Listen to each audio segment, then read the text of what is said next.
The Legacy of Goku era is a very untouched timeline in DBZ, mostly because aside from the movie, no one knows what else happened during Goku Jr.'s lifetime. Dragon Ball Centuries changes this with a story set 100 years from the last sighting of Goku. It follows the story of Goku Jr. after the Legacy of Goku movie, and for a good 100 years there has been no outstanding threat to the Earth, which means Goku Jr. has had a pretty normal life. Aside from being the grandson of Pan and the great-grandson of Goku, Goku Jr. goes to school, so everything is as normal as it can get for him. The story begins in Hercule City while Goku Jr. is at school, and this is a really nice touch by the author. This girl comes up to Goku Jr. and asks, "Have you seen the new movie, Battle of Gods?" So not only are there references to Dragon Ball 100 years ago, but now Goku has a date to go watch Battle of Gods. If you remember the Legacy of Goku movie, Goku Jr. was not the most popular guy in the world.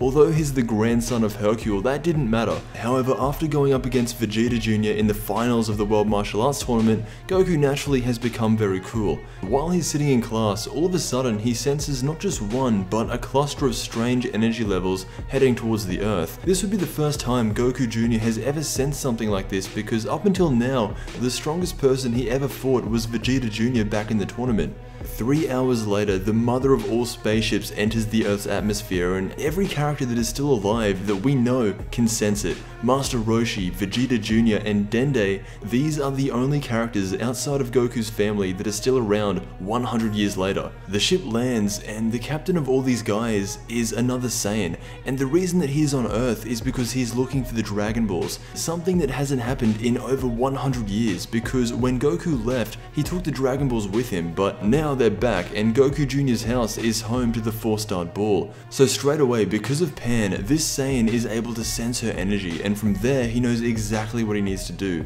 He barges into Pan's house and says two very important things. The first thing he says is that he'll be taking the Dragon Ball from her, and the second is that he wants Pan dead. And like any honest Saiyan, he goes through with it. Pan, the granddaughter of Goku, has just been killed by this random Saiyan who has just come to Earth. Straight away, it cuts to Goku Jr. and he knows that something has happened. He's out with that girl from earlier having a really good time, but similar to what Goku would do, as soon as he senses something's wrong, he calls for the Nimbus and just ditches. When he gets there, he sees Pan lying on the ground, and as you would expect, Goku Jr. is in a state of complete shock, but not for very long.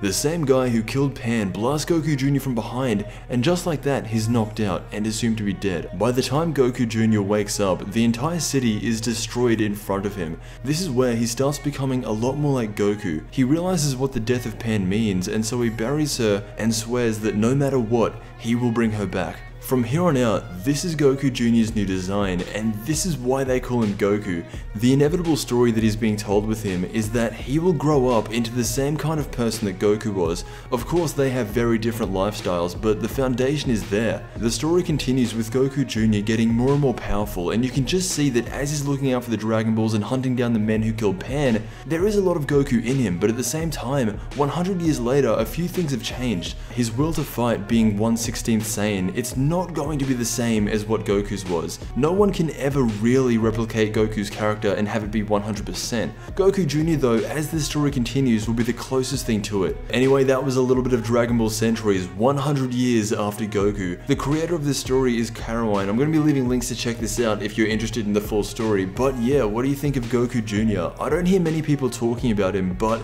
if Dragon Ball Super continued after GT instead of the Buu saga, Goku Jr. would eventually be a lot of the main focus, and maybe one day he will. But I want to thank you so much for watching, and I will see you in the next Dragon Ball video.